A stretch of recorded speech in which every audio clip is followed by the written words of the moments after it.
The attic smelled like dust and forgotten things.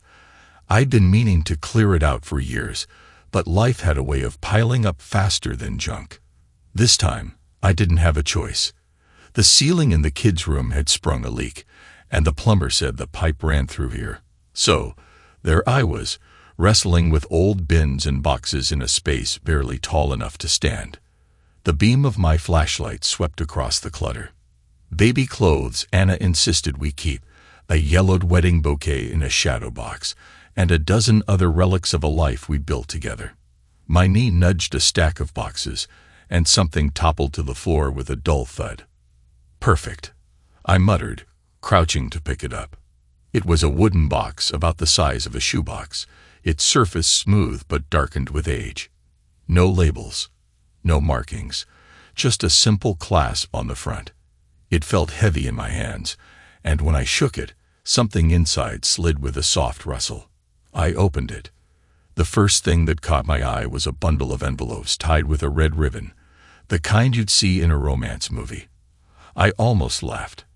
Anna wasn't sentimental like that.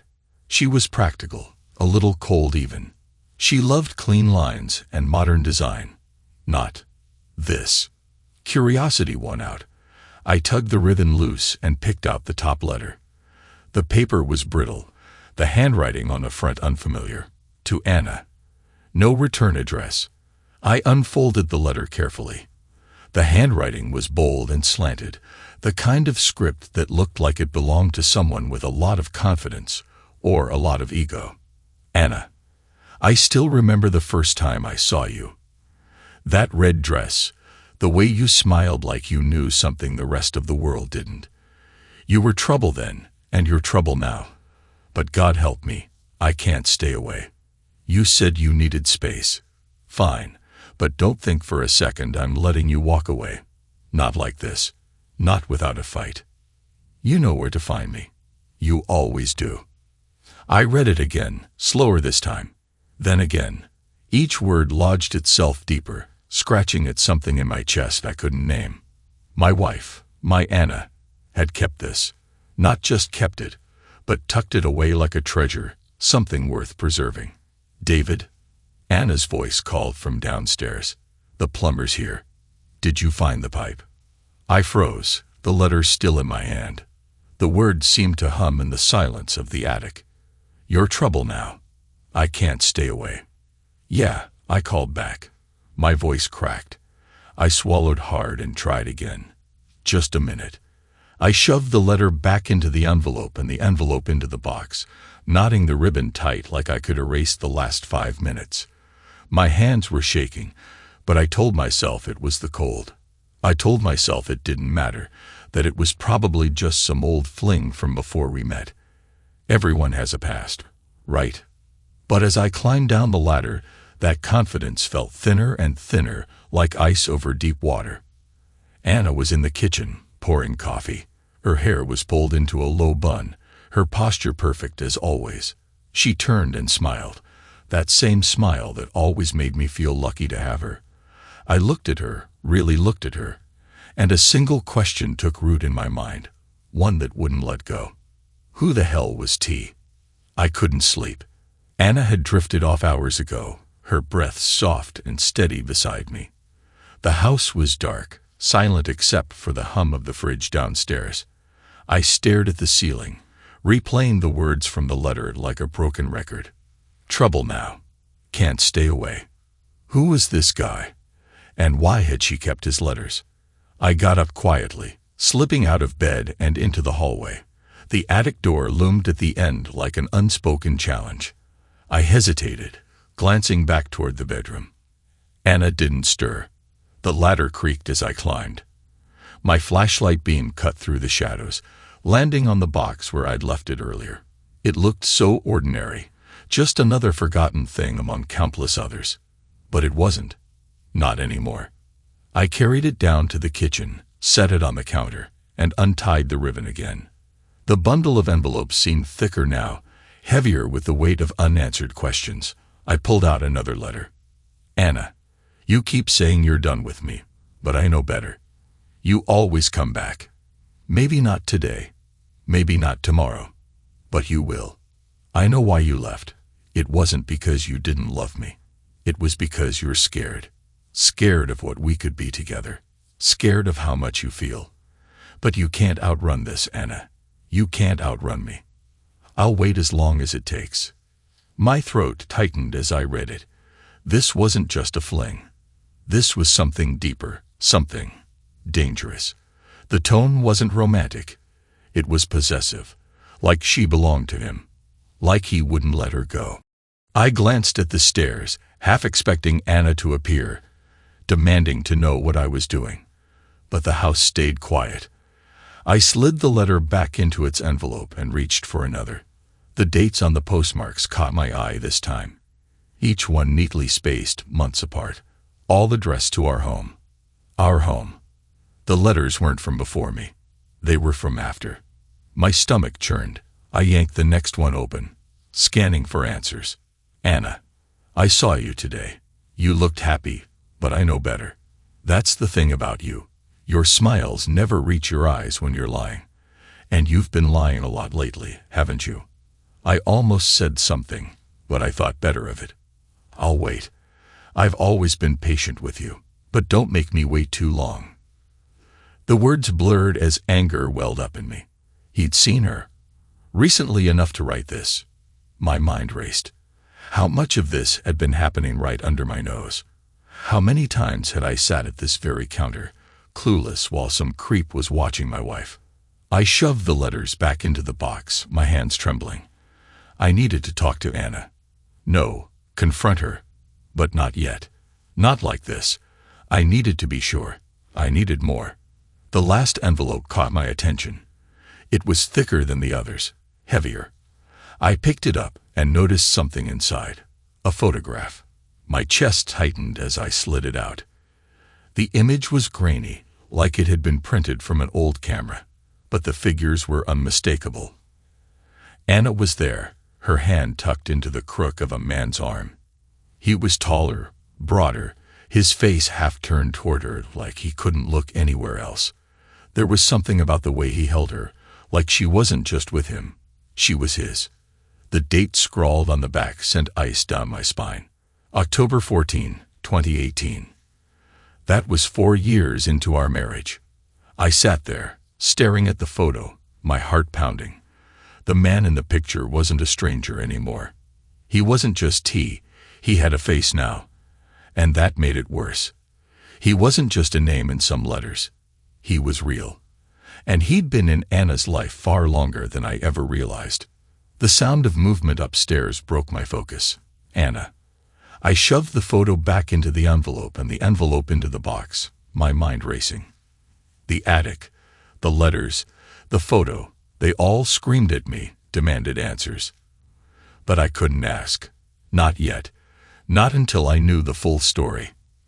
I tied the ribbon around the bundle again, as tight as I could. Anna came downstairs a moment later, wrapped in her robe. Her eyes squinted against the light. "David, what are you doing?"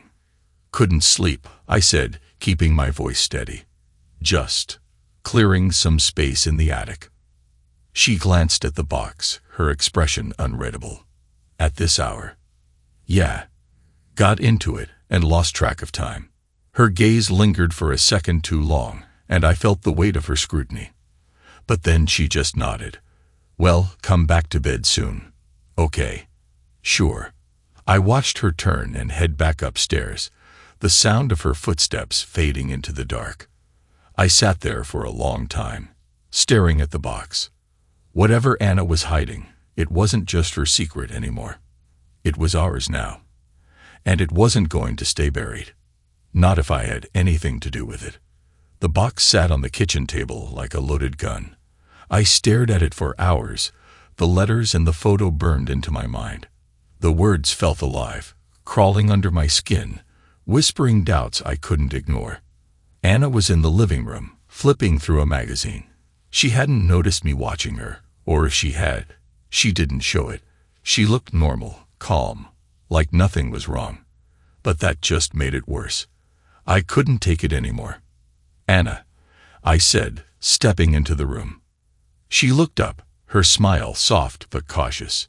Hey, you've been quiet all morning. Everything okay?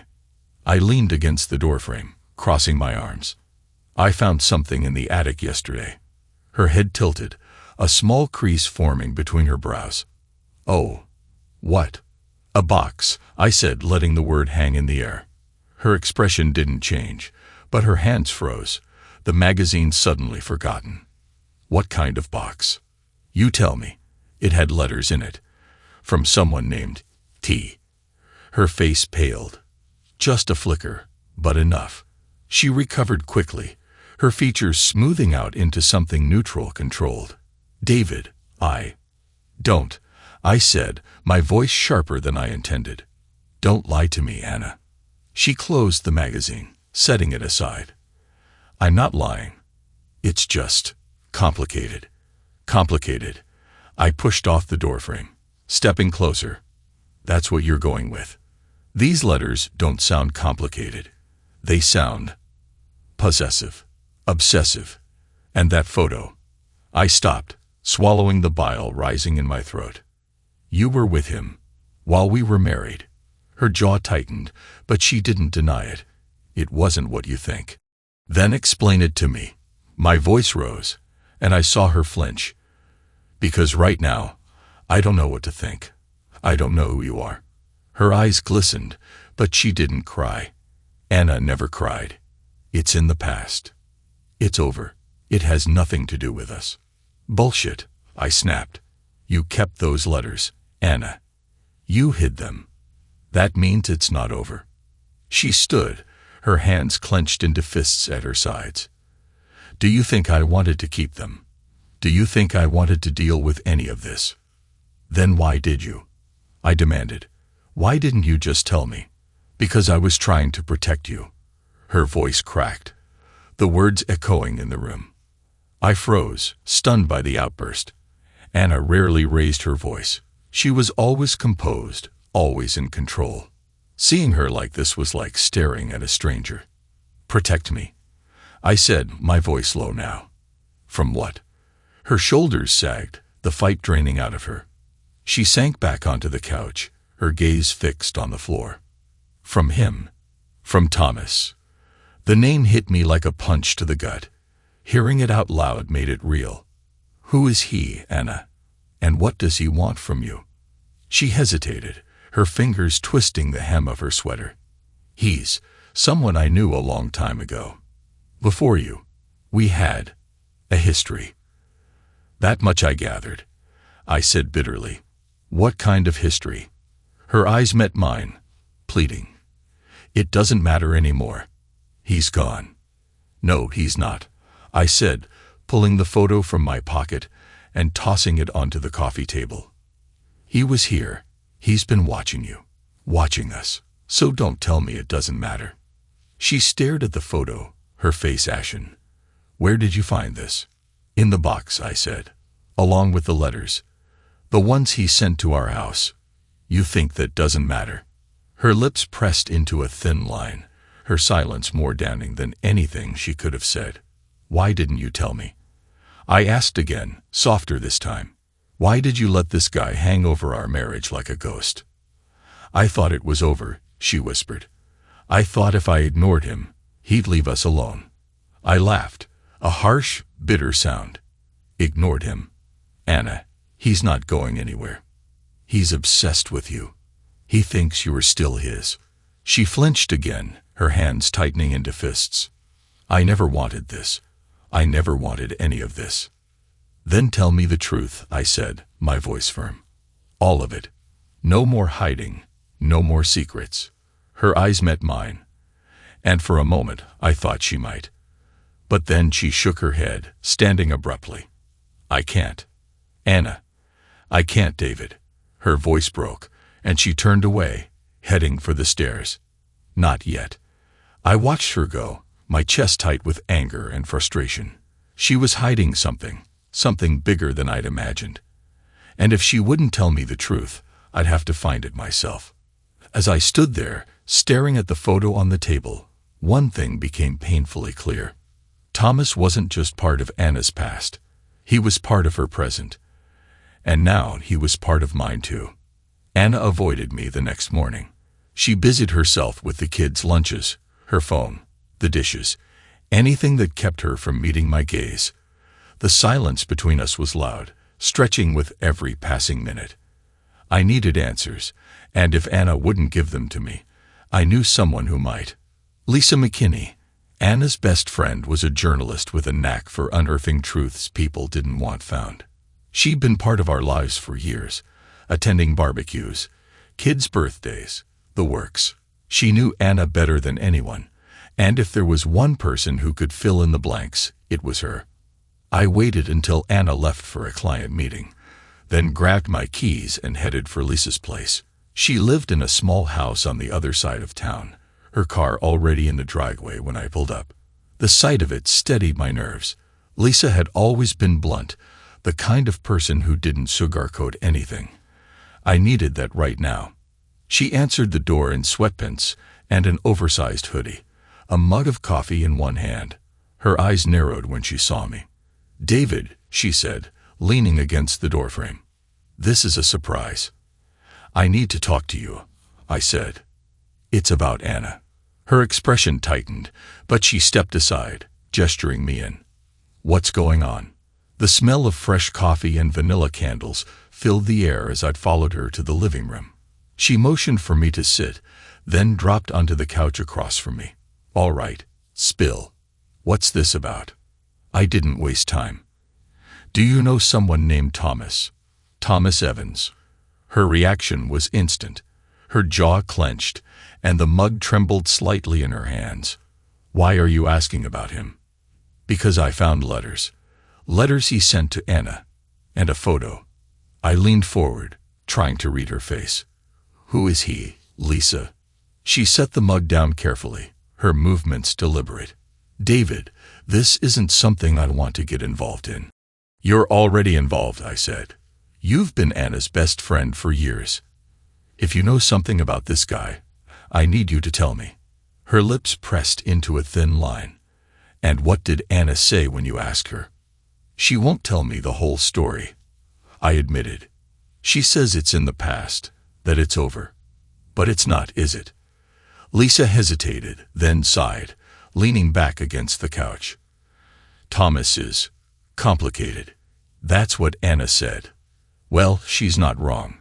She crossed her arms, her expression guarded. "He's dangerous, David. The kind of man who doesn't take no for an answer." "Dangerous how?" I asked, my pulse quickening. Lisa looked away, her jaw tight. "Anna didn't tell you this, did she?" "Of course she didn't." She exhaled slowly, then met my gaze. "He wasn't just some boyfriend. He was controlling, manipulative. When they were together, he had her wrapped around his finger." "Did she love him?" Lisa's laugh was bitter. "She thought she did. But Thomas doesn't do love. Not the way normal people do. For him, it's about power. Control. He takes what he wants, and he doesn't care who he hurts." My hands curled into fists. "And now he's back." Lisa's expression darkened. "He never really left." "What do you mean?" "Anna tried to cut ties with him years ago," she said. "But Thomas, he doesn't let go. He's been keeping tabs on her, sending letters, making veiled threats. She thought she could handle it on her own. Clearly, she was wrong." I stared at her, my mind racing. "Why didn't she tell me?" "Because she was scared," Lisa said bluntly. "Scared of what he might do if she involved you. And maybe scared of what you'd think of her if you knew the whole story." The weight of her words settled on my chest. I thought about the letters, the photo, the look on Anna's face when I confronted her. She wasn't just hiding a mistake, she was hiding a threat. "What should I do?" I asked, my voice low. Lisa hesitated. "Honestly, you should leave it alone. Let Anna deal with it. The more you dig, the more you'll provoke him." "That's not an option," I said firmly. "This guy has been hanging over my family for years. I'm not going to sit back and wait for him to make the next move." She studied me for a long moment, then sighed. "All right. If you're serious about this, then you need to be smart. Thomas isn't someone you can just confront. He's well-connected, shady. You need proof if you're going to do anything about him. Proof of what? Whatever he's into, she said. And trust me, he's into a lot.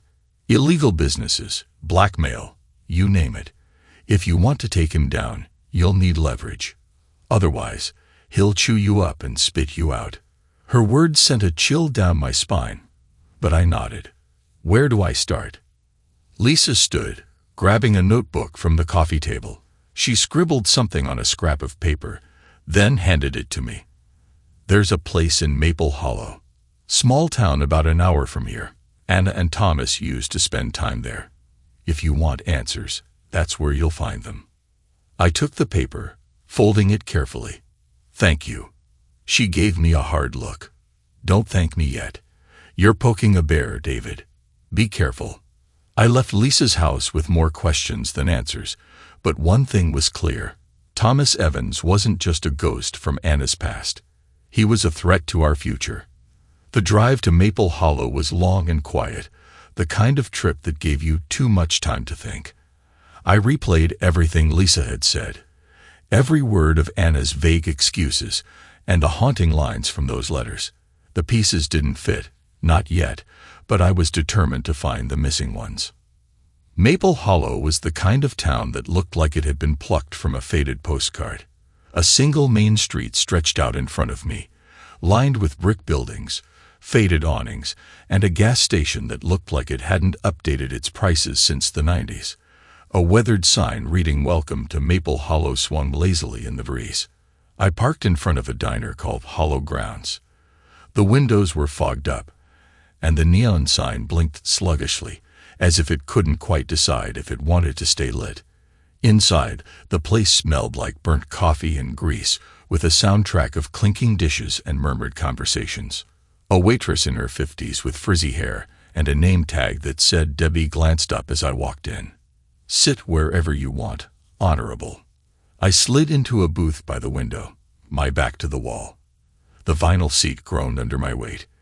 Debbie appeared a moment later, balancing a pot of coffee and a notepad. What can I get ya? Just coffee, I said, forcing a polite smile. Black.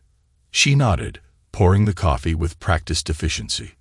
You're not from around here. No, just passing through.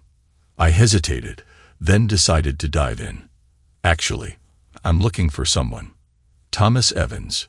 You know him. The name hung in the air like a bad smell. Debbie froze, her eyes flicking up to mine. She set the pot down slowly, her cheerful expression dimming. Why are you looking for him? He's connected to someone I know, just trying to learn a little more about him. Her lips pressed into a thin line, and she glanced around the diner as if checking to make sure no one was listening. Look, I don't know much, but you're better off leaving that one alone. Tom Evans isn't exactly friendly. I've heard, I said, keeping my tone even, but I'd still like to know. Anything you can tell me would help. She sighed, leaning on the counter. Used to run a few businesses out of here, shady ones. You know the type, stuff that didn't make the books. He kept to himself mostly, but people who crossed him, well, let's just say they learned not to. What kind of businesses? I pressed. Debbie gave me a look that said I'd already asked too much. The kind you don't talk about in daylight. He's not around much these days, but he's still got eyes here. You ask the wrong questions, and they'll know. So unless you're looking for trouble, I'd let it go.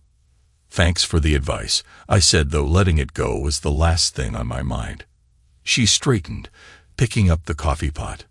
Refill. No, I'm good. She walked off, and I sat there, turning her words over in my head. Thomas wasn't just a manipulative ex. He was a predator, someone who operated in shadows and used fear to keep people in line. I needed more than whispers and warnings. I needed facts. After I paid and left the diner, I wandered the main street, trying to get a feel for the place. It didn't take long to find someone who looked out of place. A man leaning against a lamppost, his leather jacket scuffed and his cigarette dangling from his lips. He watched me approach, his gaze sharp and calculating. "You lost?" he asked, his voice gravelly. "Not exactly." I stopped a few feet away. "I'm looking for information about Thomas Evans. Heard he used to be around here." The man smirked, taking a drag from his cigarette. "Tommy's got himself a fan club now." "Not exactly," I said. "I just need to know more about him." He flicked the cigarette to the ground, crushing it under his boot. "Yeah, well, knowing about Tommy ain't free. What's it worth to you?" I pulled out my wallet, peeling off a couple of 20s. He snatched them up, shoving them into his pocket without hesitation. "He's trouble," the man said, his tone growing serious. "Ran this place like his own personal kingdom for years. Drugs, loans, whatever could make him money. People owed him favors, and he collected however he wanted." "And Anna?" I asked, the name catching in my throat. What was her connection to him? His smirk returned, cruel and knowing. "Ah, so that's what this is about. Anna Palmer. Yeah, I remember her. Pretty little thing. Tommy was obsessed with her. Everyone knew it. Obsessed how? He didn't just want her. He wanted to own her." The man shrugged. "She tried to leave him. But Tommy doesn't lose. Not without a fight." The words chilled me. "And now?" "Now. I haven't seen him around in years, but don't think for a second he's forgotten her. Tommy never forgets." I stepped back, my stomach churning. "Thanks." "Yeah, sure," he said, lighting another cigarette. "But a word of advice. If you're smart, you'll stay out of it. Tommy's not a guy you want to piss off." I walked back to my car, his words echoing in my head. Anna hadn't just been involved with Thomas. She'd been trapped by him. And if what Lisa and this guy said was true, he wasn't done with her. Or me. As I pulled out of Maple Hollow, one thought kept me going.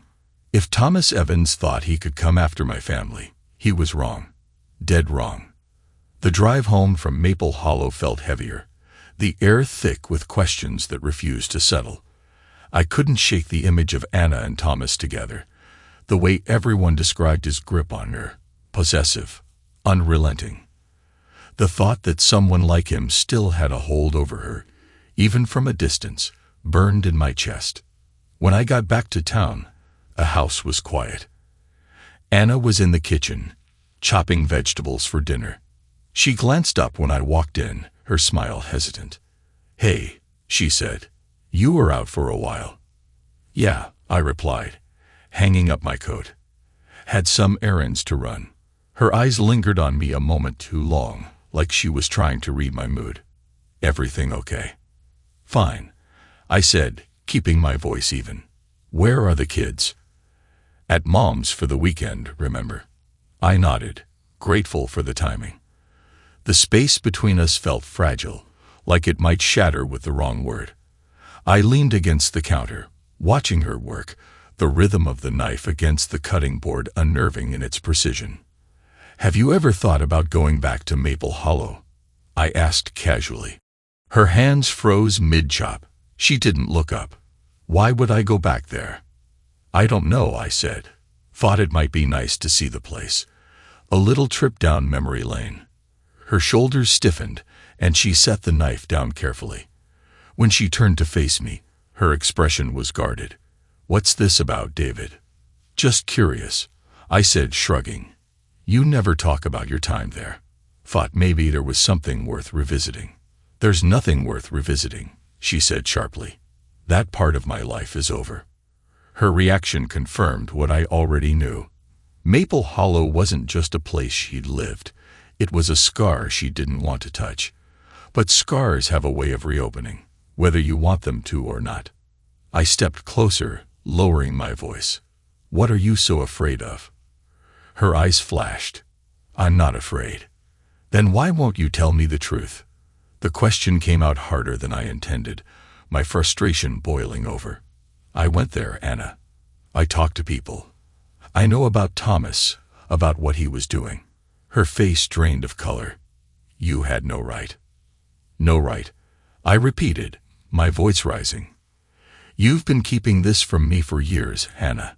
Letters, photos. He's been watching us, hasn't he? How am I supposed to protect this family if you won't tell me what's going on? I didn't ask you to protect me, she snapped. No, I said, stepping closer. You didn't, but you should have. She looked away, her jaw tightening. You don't understand. Then make me understand, I pleaded. Who is he, Anna? What does he want? For a moment, I thought she might finally tell me. Her lips parted, her shoulders trembling with the weight of whatever she was holding back. But then she shook her head, turning back to the cutting board. It doesn't matter, she said, her voice flat. He's not part of our lives anymore. That's not good enough, I said. Not anymore. She didn't respond, her focus fixed on the vegetables. The sound of the knife slicing through them was the only answer I got. Later that night, I lay awake, staring at the ceiling. Anna was beside me, her breathing slow and even, but I knew she wasn't asleep. Neither was I. The silence stretched between us like a chasm. I wanted to reach for her, to demand the truth, but I knew it wouldn't work. Not yet. When the first hints of dawn crept through the curtains, I slipped out of bed and grabbed the box from its hiding place in the closet. I needed something more, something concrete, a clue that could force her to talk. I sifted through the letters again, the smell of old paper filling the air. At the bottom of the pile, I found something I'd missed before, a small folded piece of notebook paper tucked into the corner. I opened it carefully, my pulse quickening. Anna, if you don't come back, I'll make sure everyone knows. Your perfect little life won't look so perfect anymore. You know what I'm capable of. Don't make me prove it. The threat was clear, but what chilled me was the date scrawled in the corner. 2 months ago. I stared at the note, the words burning into my brain. Thomas wasn't just a shadow from the past. He was here, now, breathing down our necks. And Anna had known all along. My grip tightened on the paper as anger flared in my chest. This wasn't over, not by a long shot. If Thomas thought he could control my wife, my family, he was wrong. Very wrong. I spent the next day researching every scrap of information I could find about Thomas Evans. If he wanted to be a ghost, he wasn't doing a great job. His name surfaced in local news articles, small blurbs about his business ventures in Maple Hollow. They were vague, almost sanitized, but the undertones were clear. Loan sharking, gambling, and a few whispers of extortion. Nothing that stuck, though. The man was slippery. But I found something more. A business address. It was listed under an LLC with some generic name, Pine Ridge Holdings. My gut told me it wasn't a coincidence. I waited until evening, when Anna was out with the kids. She'd taken them to her mother's place, a last-minute visit that gave me the perfect window. I grabbed the address, my jacket, and the photograph from the box. If Thomas was still in town, I needed to see him face to face. I wasn't going to let him haunt my family any longer. The building was on the edge of an industrial park, its facade a dull gray with no sign of life. A single light flickered above the door, casting long shadows across the empty parking lot. My car felt like a beacon under the dim glow of the streetlights, but I killed the engine and stepped out anyway, the photograph tucked into my pocket like a talisman. Inside, the air smelled of stale cigarettes and dust.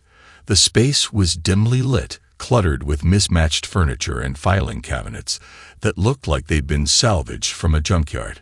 A man sat behind the front desk, flipping through a magazine. His bulk filled the chair, and his eyes were sharp when they flicked up to meet mine. "Help you?" he asked, his tone flat. "I'm here to see Thomas Evans." His brow furrowed. "Got an appointment?" "No," I said, keeping my voice steady. "But I'm pretty sure he'll want to see me." The man snorted, leaning back in his chair. "That's so. And who are you?" "David Palmer." Something flickered in his eyes, a brief flash of recognition. He stood, the chair groaning under his weight. Wait here. He disappeared down a hallway, leaving me alone in the silence. My hands clenched into fists at my sides, the tension in my chest winding tighter with every second. When he returned, his face was blank, his head jerking toward the hall. Go ahead. End of the hall. Last door on the left. I nodded, walking past him. My footsteps echoed on the scuffed linoleum floor, the weight of what I was about to do sinking in with every step. Thomas's office was surprisingly neat. The desk was clean, the papers stacked in perfect order. A single lamp cast a warm glow over the room, and behind the desk sat the man himself. He was exactly as I'd pictured him, broad-shouldered, with sharp features and a smile that didn't reach his eyes. He looked up as I entered, leaning back in his chair like he'd been expecting me. Well, he said, his voice smooth, almost amused. If it isn't the husband. I closed the door behind me, my heart pounding in my ears. Thomas. He gestured to the chair across from him. Have a seat. I'll stand. His smile widened, but it was more predatory than friendly. Suit yourself. So, what can I do for you, David? Or should I call you Mr. Palmer? You're here about Anna, aren't you? I pulled the photograph from my pocket and tossed it onto the desk. You've been watching her. He picked up the photo, studying it with a faint smirk. You found my little keepsake. Thought Anna would have burned it by now. She didn't, I said, my voice hard. But she's not yours anymore. Whatever you're trying to do, it ends now. He set the photo down, folding his hands on the desk. I don't think you understand how this works. Anna and I, we have history. You can't just erase that. She's my wife. And yet, here you are, he said, his tone smug, digging through her past. Doesn't sound like you're too confident in your marriage. Stay away from her, I said, stepping closer. I mean it. He tilted his head, his expression calculating. Or what? The challenge in his voice sent a wave of anger through me. Or I'll make sure everyone knows exactly what kind of man you are. I've been digging, Thomas. You've got plenty of skeletons in your closet. It won't take much to bring them into the light. He laughed, low and quiet. You think I'm scared of you. I've dealt with worse than some angry husband. This isn't a game, I said through clenched teeth. You don't get to mess with my family, and walk away. His smile faded, and his eyes hardened. You're in over your head, David. You don't know who you're dealing with. Maybe not, I said, holding his gaze. But I'm not going anywhere. And if you come near Anna or my kids again, I'll make sure you regret it. For a moment, the room was silent, the tension so thick, it was hard to breathe. Then Thomas leaned back in his chair, his smile returning. You've got guts, I'll give you that. But guts don't mean much when you're up against someone like me. He stood, his presence filling the room. You should think long and hard about your next move. You might not like where it leads. I didn't flinch. Neither will you. I turned and walked out before he could say anything else. My hands were shaking by the time I got to the car, but I didn't stop. I couldn't. The line had been drawn, and I wasn't backing down. Thomas Evans wasn't going to disappear quietly, but neither was I. I barely slept that night. Thomas's words echoed in my head, each one digging deeper into my thoughts. He wasn't bluffing. I could see it in his eyes. He was confident, dangerous, and utterly convinced of his hold over Anna, and that terrified me. When I woke the next morning, Anna was already up. The scent of coffee filled the air, but the usual warmth of our kitchen felt cold. She stood at the counter, staring into her mug like it held answers to questions she wasn't ready to ask. I leaned against the doorway, watching her. We need to talk. She didn't look at me. About what? About Thomas. About why he still thinks he has a claim on you. Her shoulders stiffened, and she set the mug down carefully, like she was afraid it might shatter. I told you, it's over. No, it's not, I said, stepping closer. I met him last night. Her head snapped up, her eyes wide with a mix of fear and anger. "You what?" "I went to see him," I said, keeping my voice calm. "I needed to understand what we're dealing with." "You had no right," she hissed, her voice low but sharp. "Do you have any idea what you've done?" "I did what I had to," I said. "You won't tell me the truth, so I had to find it myself." Her hands gripped the edge of the counter, her knuckles white. "You don't know what he's capable of, David. You've just made everything worse." "Then tell me," I said, my voice rising. "Tell me what he's capable of. Tell me why you've been hiding this from me." She turned away, her head bowed. "You don't understand." "You keep saying that," I said, frustration boiling over. "So make me understand, Anna. Tell me why Thomas thinks he can control you. Tell me why he's still in our lives." She didn't answer. The silence stretched between us, thick and suffocating. I slammed my hand on the counter, the sound breaking the tension like a gunshot. "Damn it, Anna, I'm your husband. You can't keep shutting me out." She flinched, her eyes glistening as she finally looked at me. "He has something on me." The words hit me like a punch to the gut. "What?" She swallowed hard, her voice trembling. "When we were together, I got involved in some things. Things I didn't fully understand at the time." "Like what?" "Like his business," she said, her gaze dropping to the floor. "I thought it was harmless, just helping him with paperwork, running errands. But it wasn't. It was illegal, David. All of it. And when I tried to leave, he made sure I couldn't." I stared at her, the weight of her confession sinking in. "What does he have on you?" "Evidence," she said quietly. "Emails, documents, things that make it look like I was more involved than I actually was. He said if I ever tried to go to the police, he'd use them to ruin me." I exhaled slowly, the pieces falling into place. "So you stayed quiet. You let him control you." Her voice broke. "I didn't have a choice." "You had a choice," I said, the anger creeping back into my tone. "You could have told me. We could have dealt with this together." "I didn't want to drag you into it," she said. "I didn't want you or the kids to get hurt." I shook my head, pacing the kitchen. "And now? What does he want now?" "I don't know," she said, her voice barely above a whisper. "He's been quiet for years, but then the letters started coming again. The threats. I thought if I ignored him, he'd go away. Well, he hasn't," I said. "And now we're both in his crosshairs." She nodded, tears slipping down her cheeks. "I'm sorry, David. I thought I could handle it. I thought I could protect you." I took a deep breath, the anger giving way to something colder, sharper. "We need to deal with this. For good." "How?" she asked, her voice trembling. "He's untouchable." "No one's untouchable," I said, the resolve hardening in my chest. "We just need to find the right leverage." The rest of the day, I worked in secret. Anna didn't ask where I was going, and I didn't tell her. I started with the documents I'd found in the box, the letters, the photo, and the note with its chilling ultimatum. Then I started digging. I tracked down old business licenses, tax records, anything tied to Thomas and Pine Ridge Holdings.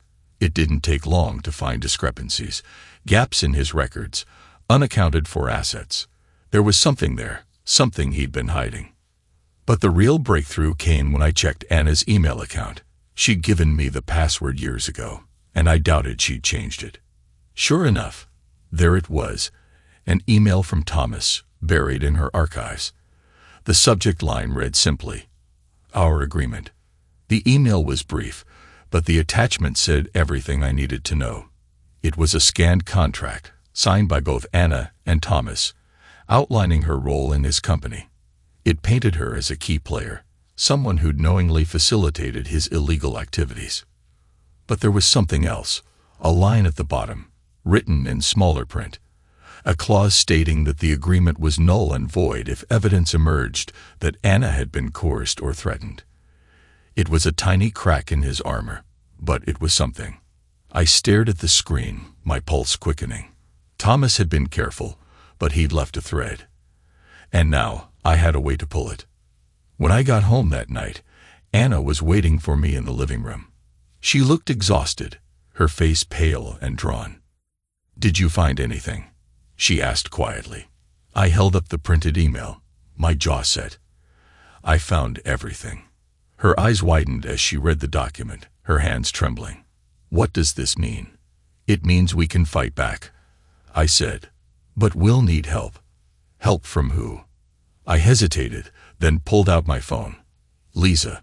Lisa arrived at our house just after 10 that night, her expression sharp and focused, as if she already knew the weight of the conversation.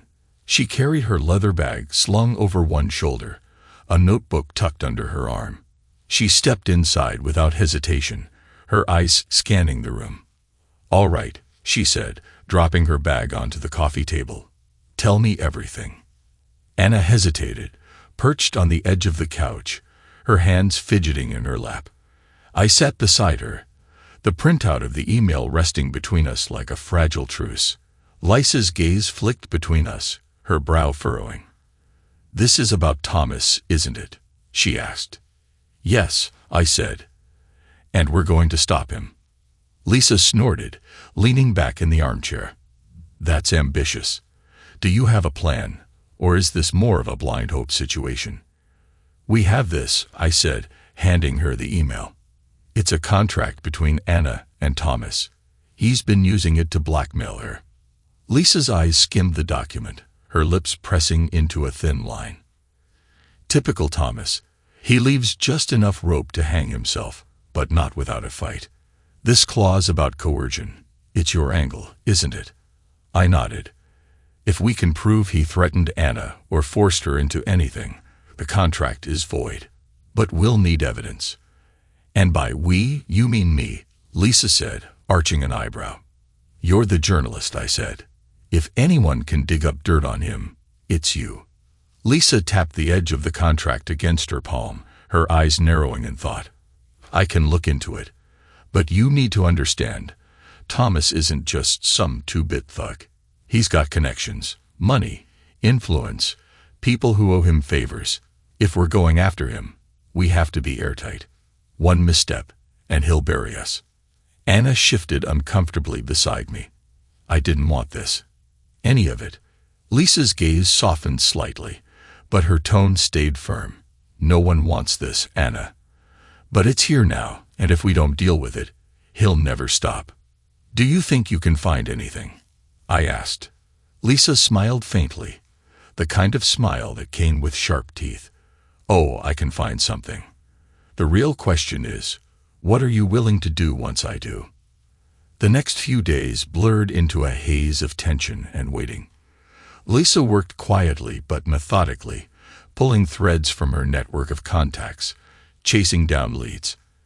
Anna grew more withdrawn, retreating into herself as the weight of her past pressed harder. I split my time between my job and the growing stack of papers and files Lisa sent me, trying to piece together a picture of Thomas's empire. Then Lisa called. "I've got something," she said, her voice clipped with urgency. "Meet me at my place. Bring Anna." Lisa's living room was cluttered with papers and coffee cups, her laptop open on the table. She didn't waste time on pleasantries, pointing to a stack of documents as soon as we sat down. "These," she said, "are financial records. They're tied to one of Thomas's shell companies. Look at the dates." Anna leaned forward, her brow furrowing as she scanned the pages. "These are from when I was with him." "Exactly," Lisa said. "And they show a lot of money moving around. Too much for the kind of business he claims to run." "What does it mean?" I asked. "It means he's been laundering money through these companies for years," Lisa said. "And Anna's name is on some of the transactions." Anna froze, her face pale. "What? No, I never." "Relax," Lisa said, holding up a hand. "I'm not saying you were involved. I'm saying he used your name. Probably forged your signature on a few things. It's sloppy, and it's illegal." I clenched my fists. "Can we use this?" Not directly, Lisa said, but it's leverage. If we can link this to his other activities, loan sharking, extortion, whatever, we can build a case, enough to put him in a corner. Anna's voice was barely a whisper. And if he finds out? Lisa's expression hardened. Then we make sure we're ready for him. That night, back at home, I couldn't shake the feeling that we were playing a dangerous game. The more we uncovered, the clearer it became that Thomas had built his life on a house of cards. But he wasn't the type to let it fall quietly. Anna sat on the couch, staring at the floor. I joined her, the silence between us heavy. "We're going to get through this," I said, placing a hand on hers. She didn't pull away, but she didn't look at me either. "I'm scared, David." "I know," I said, "but we've got Lisa, and we've got evidence. He won't get away with this." She nodded slowly, but her expression didn't change. I could see the doubt in her eyes, the fear that had been building for years. I squeezed her hand. "We're in this together." Her lips quivered, and for the first time in days, she leaned into me, resting her head on my shoulder. I wrapped an arm around her, holding her tightly. For that moment, at least it felt like we were on the same side. But as the clock ticked past midnight, a new thought crept into my mind. Lisa had said we needed to be airtight, that one misstep could cost us everything. What if that misstep was already behind us? 2 days later, Thomas made his move. It happened just as Anna was getting ready to leave for a meeting. I was in the kitchen, sipping coffee, when the doorbell rang. Anna froze mid-step, her gaze snapping to the door like it was a snake ready to strike. "I'll get it," I said, setting my mug down. "No," Anna said quickly, her voice tight. "It's probably just a package." I frowned, but her reaction told me everything I needed to know. Ignoring her, I crossed the room and opened the door. Thomas stood there, his smile sharp and cold. He looked just as smug as he had in his office, but this time, he wasn't alone. 2 men flanked him, their expressions blank but their postures tense, like coiled springs. "David," Thomas said smoothly, his voice like poisoned honey. "Lovely to see you again." I stepped outside, closing the door behind me to keep Anna from hearing. "What the hell are you doing here?" "Just a friendly visit," he said, spreading his arms as if to show he meant no harm. "Thought it was time we had a little chat." "We have nothing to talk about." He chuckled, shaking his head. "See, that's where you're wrong. You've been poking around in places you shouldn't, and I don't take kindly to that." I crossed my arms, refusing to back down. "What do you want, Thomas?" His smile faded, replaced by a hard, predatory stare. "I want you to stop. Stop digging, stop playing detective, stop whatever game you think you're playing. Walk away now, and maybe, just maybe, I'll let this little family of yours stay intact." My stomach churned, but I didn't flinch. "And if I don't?" He leaned in slightly, his voice dropping to a low growl. "If you don't, I'll ruin you. I'll ruin Anna. I'll make sure your kids grow up knowing exactly who their parents really are." "You think I'm scared of you?" I said, keeping my voice steady even though my heart was pounding. "You should be," he said, straightening. "You're in over your head, David. You've got no idea what I'm capable of." I stared at him, my mind racing. He was bluffing. He had to be. But there was a part of me, a small, gnawing part, that couldn't dismiss the threat. This wasn't just about me anymore. It was about Anna, the kids, our entire life. Thomas turned to leave, but paused, glancing over his shoulder. "You've got until the end of the week to drop this. After that, I won't be so polite." The door to a sleek black car opened, and he slid inside. His goons followed, and a moment later, the car pulled away, leaving me standing there, fists clenched, my pulse roaring in my ears. Inside, Anna was waiting in the hallway, her face pale. What did he say? I hesitated, debating whether to shield her from the full weight of Thomas's threat, but the look in her eyes told me she already knew. He wants us to stop, I said finally. He said if we don't, he'll come after us. Her breath hitched, and she leaned against the wall. David, I'm so sorry. I never wanted this. I moved to her, placing my hands on her shoulders. We're not giving in. We have Lisa, we have evidence. We can take him down. Her eyes filled with tears. You don't understand. He's dangerous, David. He'll hurt us. He'll hurt you. I'm not afraid of him, I said, though the weight of his threat still pressed on my chest. We're going to end this, Anna. Together. She nodded reluctantly, but the fear in her eyes didn't fade. That night, I called Lisa. Thomas showed up. What? She said sharply. At your house. Yeah, he's trying to scare us off. He gave me an ultimatum. Drop everything by the end of the week, or he'll ruin us. Lisa swore under her breath. This is escalating faster than I thought. We need to move. I found something else today. Something big. What is it? There's a property in his name, just outside of Maple Hollow, she said. It's not on any of his business records, but it's been active. Deliveries, vehicles coming and going. I think it's a front. A front for what? Something illegal, she said. Drugs, weapons, maybe worse. If we can link it to him, we'll have enough to take to the police. My stomach tightened. What do you need from me? Proof, she said. We need something concrete. A photo, a recording. Anything that ties him to the property. And we need it fast. I hesitated. You're asking me to go there. I'm asking you to finish this, she said. But only if you're sure, if you get caught. I won't, I said, cutting her off. Send me the address. Lisa sighed. Be careful, David. Thomas isn't the kind of man who forgives mistakes. I know, I said, ending the call. As I sat in the quiet of the kitchen, the weight of what I was about to do settled over me. Thomas had drawn his line in the sand, and now it was my turn to cross it. The air in the house felt suffocating, thick with everything Anna and I weren't saying to each other. I couldn't let it stay that way, not with what I was about to do. If I was going to face Thomas head-on, I needed to know everything, even if it hurt, especially if it hurt. She was sitting on the couch when I found her, staring blankly at the muted television. Her hands were clasped tightly in her lap, her knuckles white. We need to talk, I said, standing in the doorway. Her eyes flicked to me, guarded. About what? About Thomas. About all of it. I stepped closer, my voice firm but calm. No more secrets, Anna. I need to know the truth.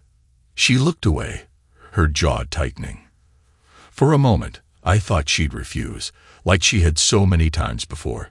But then she sighed, her shoulders sagging under the weight of whatever she'd been holding back. Okay, she said quietly.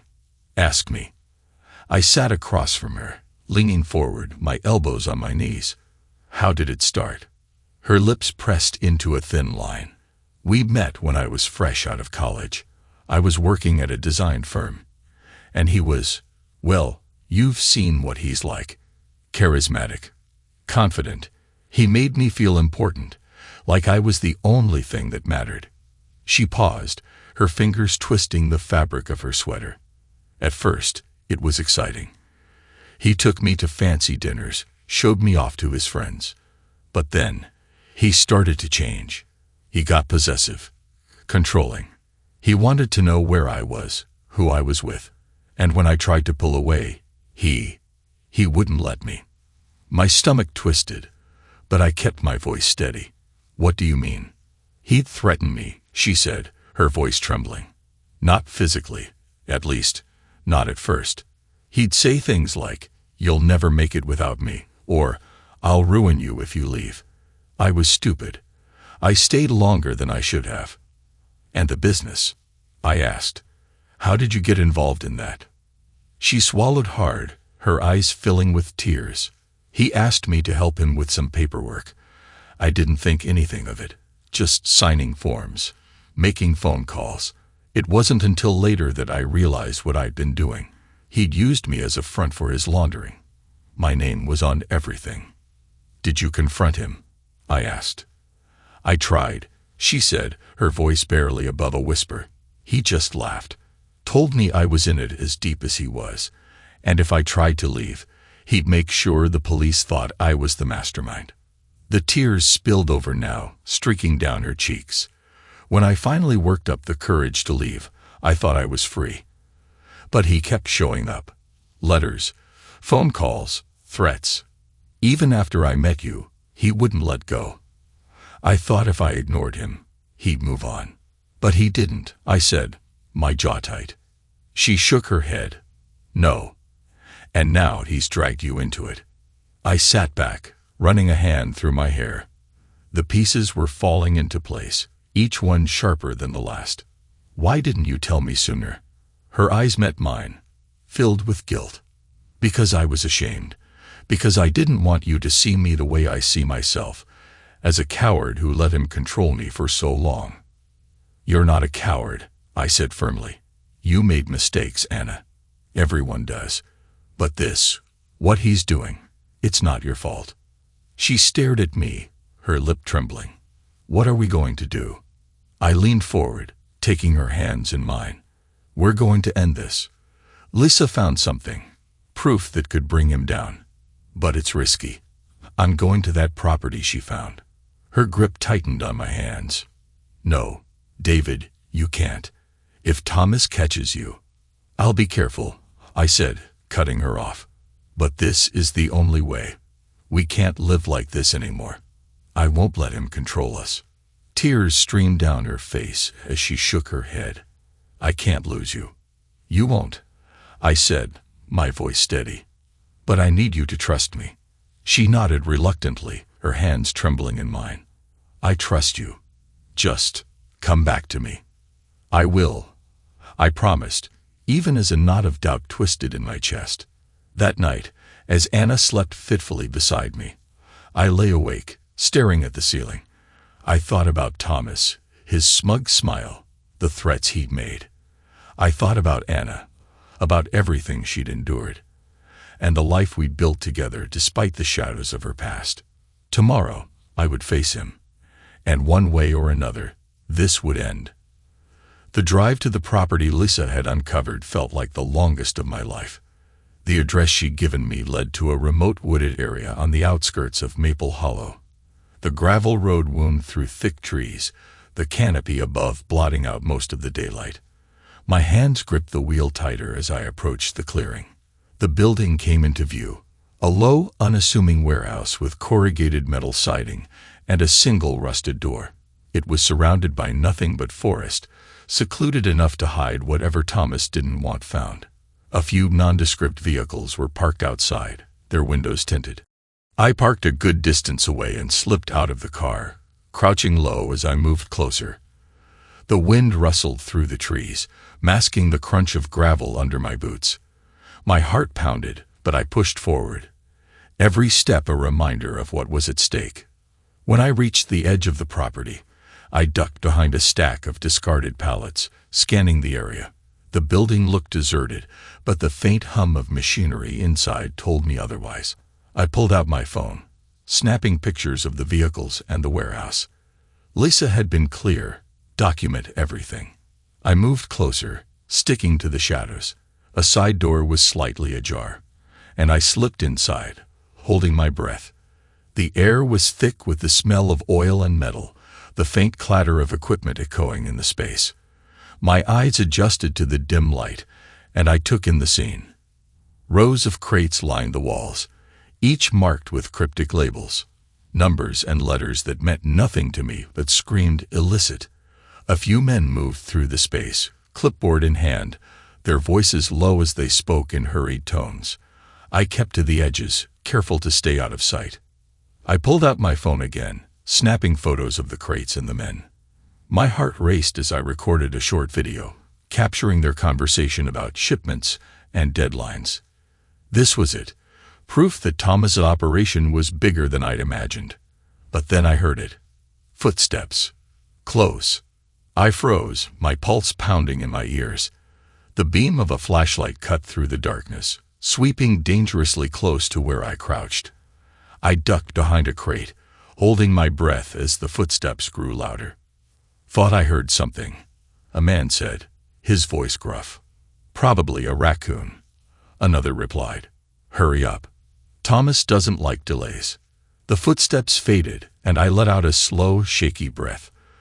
I needed to get out of here, fast. I retraced my steps, slipping back toward the side door. The adrenaline coursing through me made every second stretch, but I didn't stop until I was outside, the cool night air hitting my face like a slap. I was halfway to my car when I heard it, an engine roaring to life.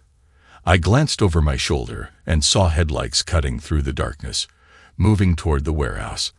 I ducked behind a tree, my breath catching in my throat. The car stopped, and the door opened. Thomas stepped out. Even from a distance, I recognized his silhouette, broad-shouldered, confident, and infuriatingly smug. He spoke to one of the men waiting by the entrance, his voice too low to hear. But the way the man nodded, then hurried inside, told me all I needed to know. Thomas was here to oversee something. Something big. I waited, my back pressed against the tree, until the headlights disappeared and the night fell silent again. Then I made my move, slipping back into my car and driving away as quickly and quietly as I could. When I reached Lisa's house, I practically ran to her door, the phone clutched tightly in my hand. She opened it, her expression tense. "You get it?" she asked. I nodded, stepping inside. "Everything. Photos, video, conversations. It's all here." Lisa took the phone, scrolling through the images and video, her brow furrowed as she watched, her lips pressing into a thin line. "This is good. Really good. Good enough to take to the police?" I asked. She hesitated, then nodded.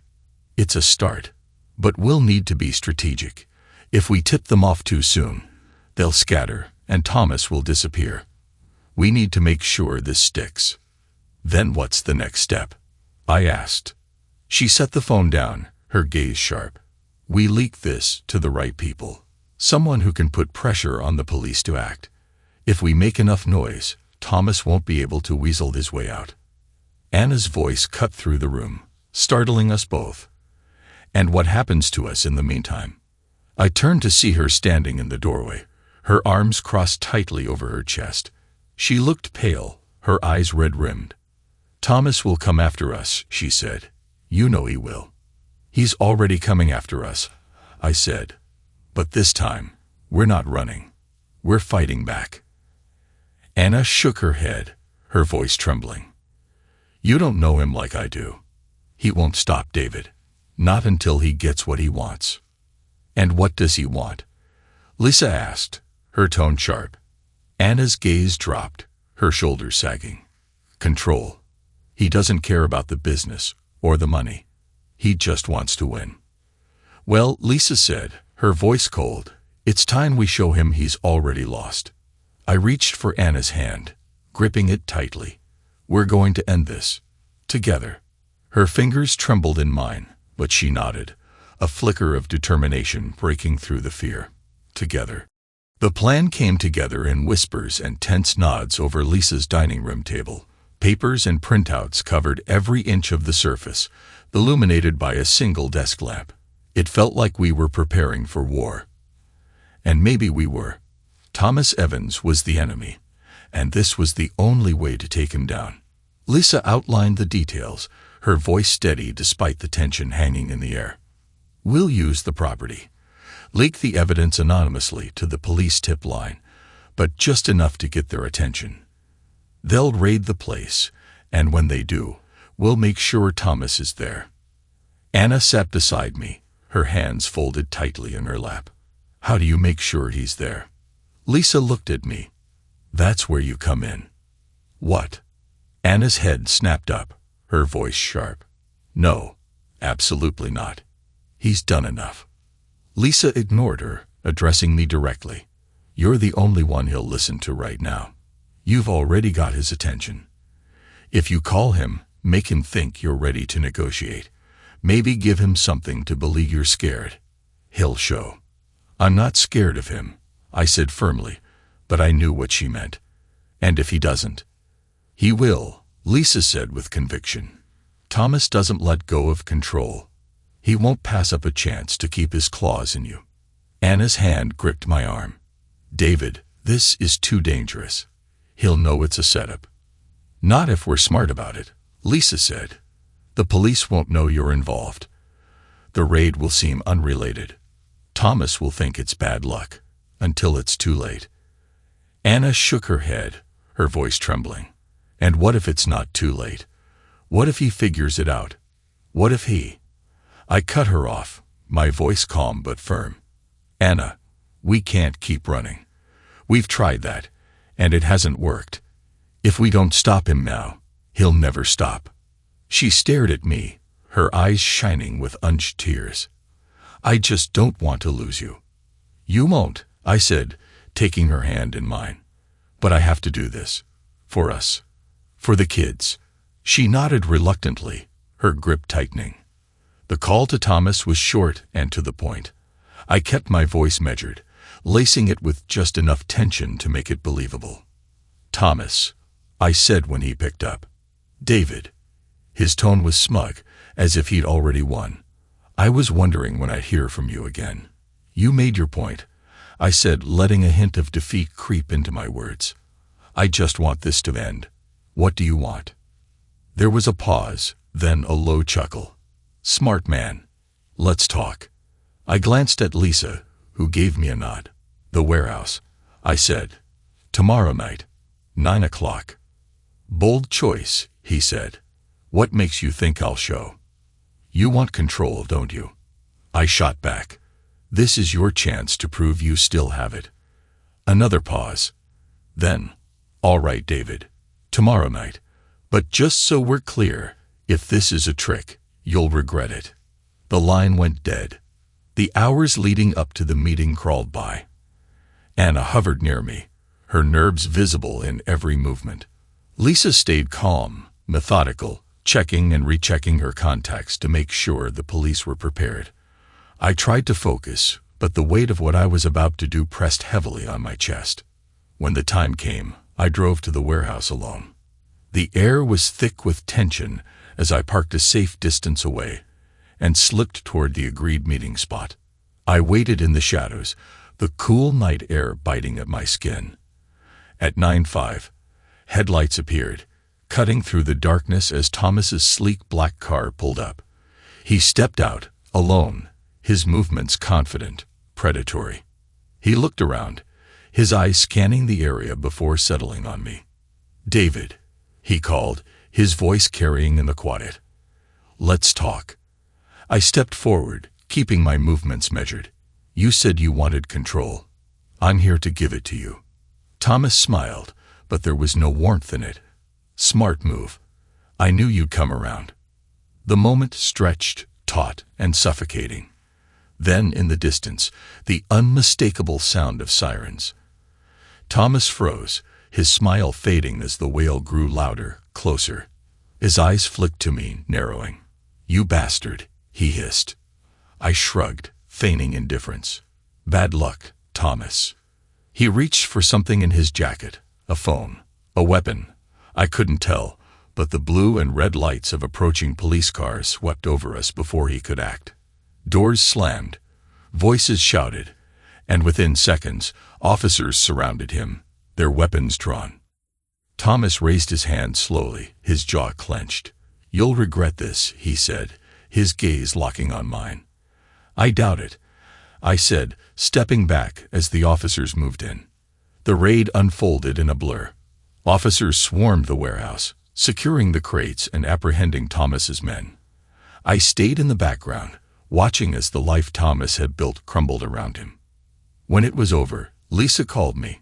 He's done, she said, her voice triumphant.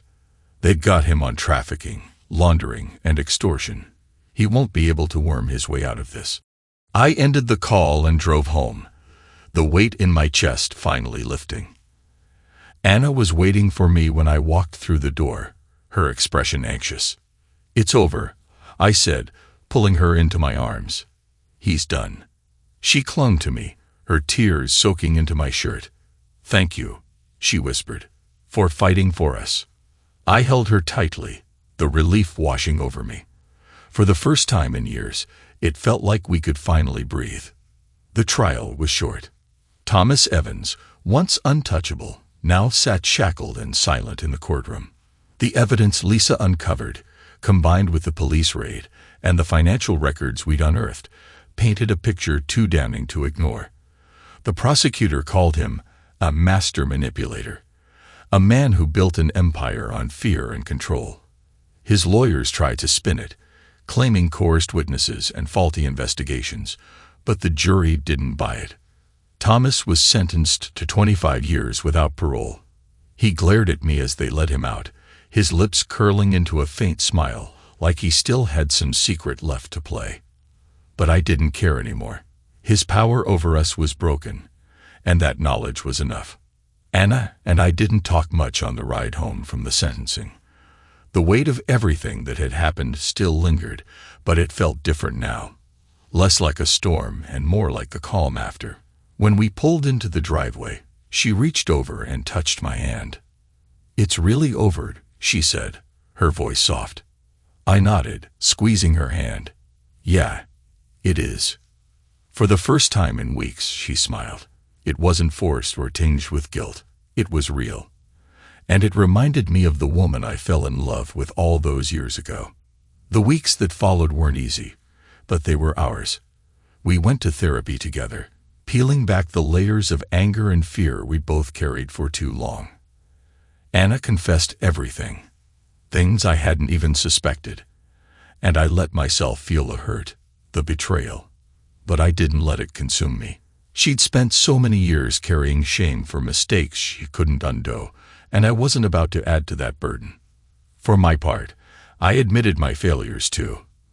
I'd been so focused on the illusion of a perfect life that I ignored the cracks beneath the surface. I hadn't asked the questions I should have. I hadn't seen Anna's pain when it was right in front of me. Slowly, we rebuilt. It wasn't the same house we'd started with, but maybe that was a good thing. This one was stronger, built on honesty instead of perfection. One evening, a few months after the trial, Anna and I were sitting on the porch, watching the kids play in the yard.